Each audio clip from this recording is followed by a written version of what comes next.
성령의 열매를 풍성히 맺으려면 성령은 삼위일체 교리에서 하나님을 이루는 세 위격 중 하나로 성신 또는 숨림으로 번역하기도 했다. 사도행전에 따르면 성령이 사도들에게 임하여 본격적인 기독교가 시작되었다. 그래서 교회력에서는 성령이 강림하여 교회가 시작된 날을 성령 강림 주일로 기념한다. 그러니까 성령은 성도의 구원을 이루고 완성하실 보혜사로 성도 가운데 함께 계신다. 그리고 성령은 믿는 자 개개인에게 임하시어 성도를 지키고 보호하시고 구원을 완성시키신다. 내가 믿음의 확신을 갖는 자라면 성령이 내게도 임하셨다고 볼 수 있는데 구체적으로 성령을 이해하기는 쉽지 않다. 이는 어떤 형상이나 이미지가 하나님이나 예수님처럼 확 다가서지 않기 때문이다. 사실 성령은 바람 같다고 성경에 표현되어 있고 오순절에는 부르혀같이 강한 바람소리가 들리며 성령이 임하기도 했지만 그런 체험을 강하게 하지 못하여 그 존재를 가볍게 여기기도 한다.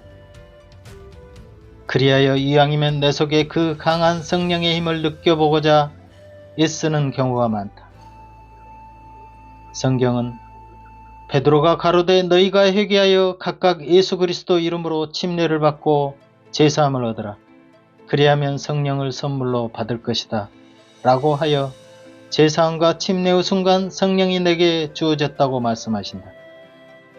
이는 믿는 자에게 강하게 또는 아주 미약하게 역사할 수도 있는데 확실한 것은 성령님이 내 안에 내주하신다는 사실을 스스로 알게 된다는 것이다.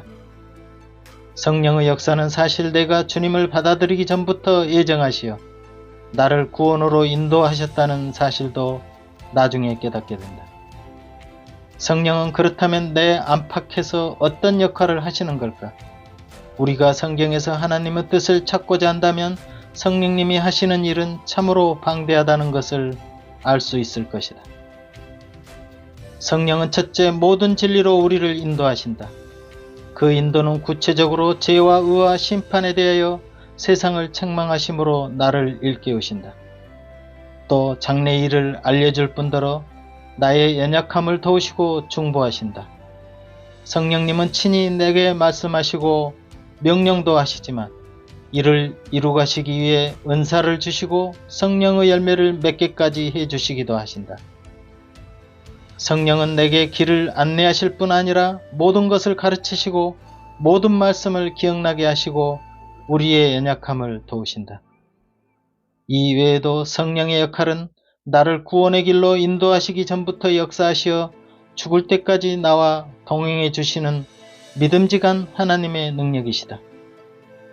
우리에게 성령이 꼭 필요한 이유는 다른 방향으로 흘러갈 때 나를 잡아주시고 내가 실망할 때 위로와 힘이 되어주시며 참된 길로 끌어주신다. 또 내가 더 큰 능력을 원할 때 풍만하게 부어주시며 담대하게 복음을 전파하고 사명을 이루기 위해서도 우리는 성령님을 필요로 한다. 비록 천지를 창조하신 하나님과 생전에 주님을 직접 만나지 못하더라도 아주 친밀하게 내 안팎에서 도우시고 나를 교회의 일원으로 튼튼히 세우시며 거룩한 신부인 교회를 직접 지어가신다. 이런 광범위한 성령님의 역할을 알면서도 실생활에서 그분의 충만함과 인도하심을 살아있는 것처럼 느낄 수 없는 이유는 무엇일까? 거듭난 사람이면 성령님의 위대한 능력을 나도 한 번쯤 충만하게 사로잡혀 봤으면 좋겠다는 희망을 품어보는 것은 당연할 것이다. 그래서 성령 충만으로 주어진 은사나 능력을 체험하고자 한 번쯤 자신을 내맡겨보는 경험을 누구나 해보셨을 것이다. 열렬하고 간절한 기도와 금식 그리고 말씀을 통해 내 마음에서 어떤 뜨거움 같은 것을 느껴버려야 하지만 절대 쉽지 않다는 것도 배웠을 것이다. 이는 성령님을 내 감정으로 우선 강하게 느껴보려는 착오를 범하기 때문이다. 참된 진리는 깊은 내면에서부터 흘러나오는데 이는 나중에 내 감정을 적시게 되어 있으므로 나를 우선 말씀으로 점검하여 왜 생수 같은 성령이 흠뻑 자신을 적시지 못할까를 깊게 상고해 보아야 할 것이다. 나는 성령이란 고귀한 생명 같은 것으로 내 안에 하나의 씨앗으로 떨어졌다는 비유를 들어 이야기하고 싶다. 성령은 거듭난 사람에게 이미 내재하고 있음이 얼마나 큰 영광인지 모른다. 이는 생명의 심호흡처럼 나와 항상 함께 하시어 우주보다 크신 하나님을 항상 가깝게 만날 수 있는 큰 축복이다. 이처럼 성령은 무한 잠재력을 가지고 있는 능력으로 나 또한 무한 잠재력을 발휘할 수 있는 존재로 내재해 주신다. 이런 고귀한 성령님을 우리는 목숨을 다할 때까지 결코 근심시킬 수 없다. 그런데 이 위대한 생명이신 성령을 우리는 가볍게 여길 뿐더러 얼마나 쉽게 배반하며 명령을 어겨버리는가. 이는 모두 나 자신이 그 귀한 보화를 함부로 다루고 무시하는 데 따른 제약성 때문이다. 그러므로 성령은 각 그릇에 따라 큰 나무로 성장할 수도 있고 반대로 어떤 장애로 인해 싹도 틔우지 못하는 경우도 있다. 그렇다면 성령님의 능력과 열매가 내게 나타나기 위해서는 우선 어떤 상태가 되어야 할까? 나는 그 실제를 주님으로부터 배워야 한다고 말하고 싶다.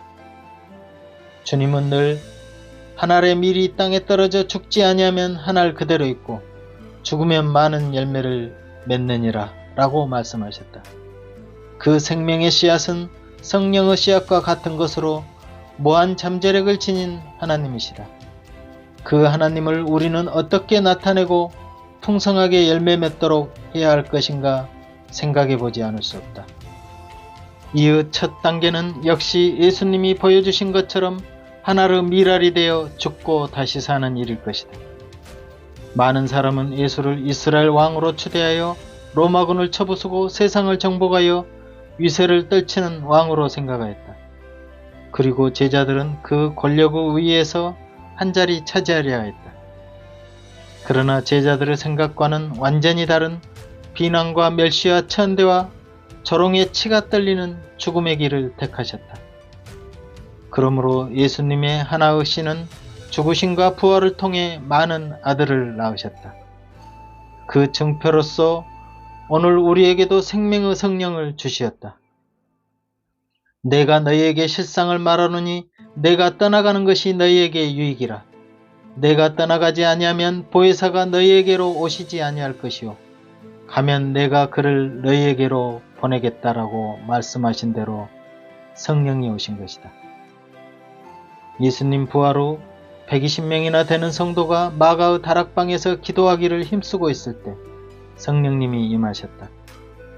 호련히 하늘로부터 급하고 강한 바람 같은 소리가 있더니 순식간에 온 집에 소리가 가득하며 불의 혀같이 갈라지는 것이 저희에게 보이고 다 성령 충만함을 받았다. 이곳에서 성령의 은사가 나타났고 그 힘으로 복음을 전파하기 시작하여 수천 명씩 하나님 앞으로 돌아오는 역사가 일어났다. 그 후 전 세계에 복음이 전파되며 세상 끝까지 그 일이 계속되는 가운데 나도 그중 한 사람으로 하나님의 자녀가 된 것이다. 그렇다면 예전 사도시대 때 부어주셨던 성령과 지금 성령은 다른 것인가? 물론 성령은 하나이며 변함없이 역사하시는 하나님의 권능이다. 그 성령님은 초기 기독교처럼 모여 힘써 기도할 때 이적 가운데 나타나실 수도 있지만 지금은 성령의 역할인 말씀이 완성된 시기여서 말씀 안에서 하나님의 사랑을 깨닫고 하나님을 영접함으로써 똑같은 성령이 내게도 임하는 그런 은혜 시대가 되었다. 그래서 성령은 내게 기쁨과 새 생명의 즐거움을 선물하는 참된 보배가 되었다. 그 참된 생명을 우리가 누리게 된 데에는 예수님의 한 생명의 죽음으로부터 출발할 수 있었다. 죽음. 이 죽음은 많은 생명을 낳기 위한 하나의 소고기였다. 그 죽음은 실제 완전히 썩어서 싹도 틔울 수 없는 죽음을 말하는 것이 아니다. 그 죽음은 자기를 죽음에 넘겼음에도 부활하여 모든 생명을 살리시는 하나님의 능력 자체이다. 그렇다면 이런 실제가 나에게는 어떤 영향을 주는 것인가? 하나의 밀알인 씨앗을 관찰하자면 이 성령의 생명 씨앗은 땅속에 묻혀야만 비로소 새로운 활동이 시작된다. 땅속이 아닌 곳간에 놓아두면 한 알 그대로인 채 그 안에 생명은 발화되지 않는다. 이처럼 우리는 이 귀한 예수 생명을 혹 내 곳간에 고이 간직하여 혹시 손상할까봐 애지중지 감싸 보관해 두고 있지는 않은지 점검해 볼 일이다. 이 감싸고 있는 장애물은 다른 어떤 것도 아닌 바로 나이다. 그렇다면 이 나 역시도 성령의 밀씨 하나를 땅에 심은 것과 같다. 이 밀씨가 물이 많은 곳에 떨어져 썩어버리거나 장애물이 있어 죽어버린다면 이 씨앗은 거기서 끝나버린다. 우리의 성령도 역시 제약된 요소나 하나님을 부정하는 나의 배반으로 성령을 완전히 무시해버린 것은 아닌지 빨리 되돌아볼 일이다. 그 씨앗은 땅속에서 보내다가 적당한 온도와 환경에 의해 시기가 되면 스스로 발화한다. 그 발화는 자신의 껍질을 벗는 데서부터 시작된다. 그 시작은 외적 환경도 있겠지만 자기 자신을 깨트리는 게 우선이다. 이는 성령님의 역사를 가로막는 바로 나 자신부터 죽음에 넘겨야 할 것을 예고하신다고 봐야 할 것이다. 여기서 죽는 것은 실제 씨앗이 썩어 죽는 차원과는 다르다. 실제 죽었다고는 하지만 사실은 자기를 내어놓는 죽음으로 내재한 성령님에게 길을 내어주는 것이다. 주님의 거룩한 생명이 나타나기 위해서는 벗겨지지 않으면 안 될 나의 껍질이다. 이것마저도 하나님의 신비한 공급으로 새싹이 돋듯 자연스럽게 껍질을 뚫게 하신다. 이것은 실제 십자가 안에서 죽은 나를 발견케 하실 때 자신이 함께 동참하기만 하면 되는 일이다.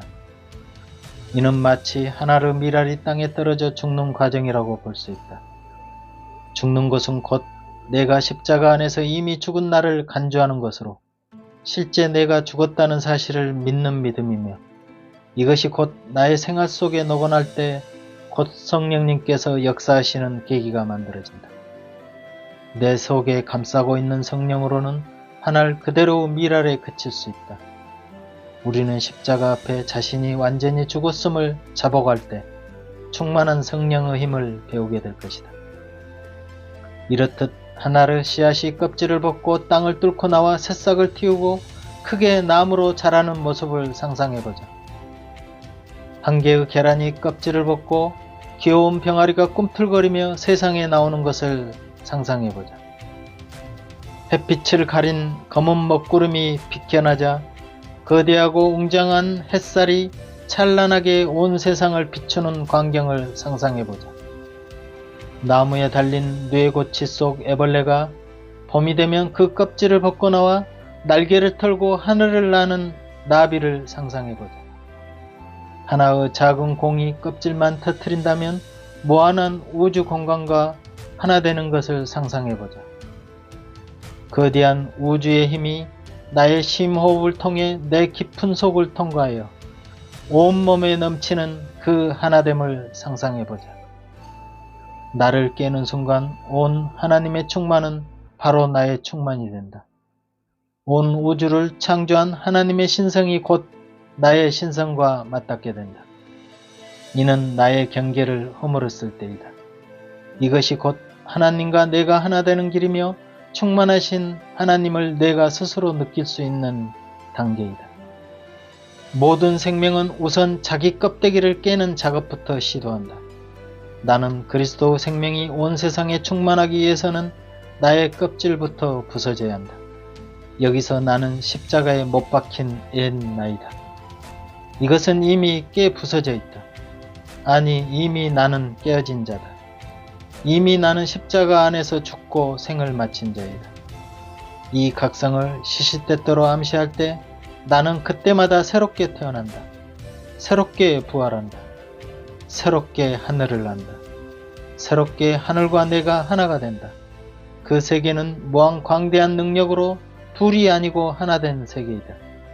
그 성령의 하나됨은 하나의 밀알이 커서 열매를 맺듯 내게 사랑과 희락과 화평과 오래 참음과 자비와 양성과 충성과 온유와 절제로서 이 같은 것을 금지할 법이 없다. 하나의 생명이 살아 꿈틀거리며 스스로 일어서는 생명 성령의 법칙은 어느 누구도 막을 수 없다. 그 생명의 신비가 온 우주를 꽉 채우며 그 사실을 자연을 통해 눈앞에 보여주고 있지 않는가. 돌틈 사이에 솟아나는 파르단 풀들도, 송이송이 꽃망울을 터뜨리는 목련꽃에도, 파란 하늘을 찌를 듯 솟아오르는 한 마리 새에도, 온 세상에 따스함을 나눠주는 햇빛 속에도, 밤이면 서로 속삭이듯 아련한 울림으로 퍼지는 별들의 반짝거림 속에도, 해와 달과 별과 온 우주가 하나처럼 움직이는 광대한 울림 속에도, 그 어디 하나님의 생명이 약동하지 않은 곳 없이 온 천지에 충만하다. 그런 하나님의 성령은 곧 내 안에도 내 밖에도 이 세상 온 우주에도 충만하게 살아있다. 이처럼 하나의 미랄이 되신 그리스도를 본받아 우리 삶에도 성령의 은혜를 풍성히 누렸으면 좋겠다. 그러기 위해서 우리는 하늘의 밀이 땅에 떨어져 죽지 아니하면 하늘 그대로 있고 죽으면 많은 열매를 맺는다라는 말씀대로 진정 성령의 열매가 풍성히 맺히도록 간구해야 할 것이다. 할렐루야. 유튜브 박 작가의 하늘가락지에 들어가시면 더 많은 영상을 보실 수 있습니다.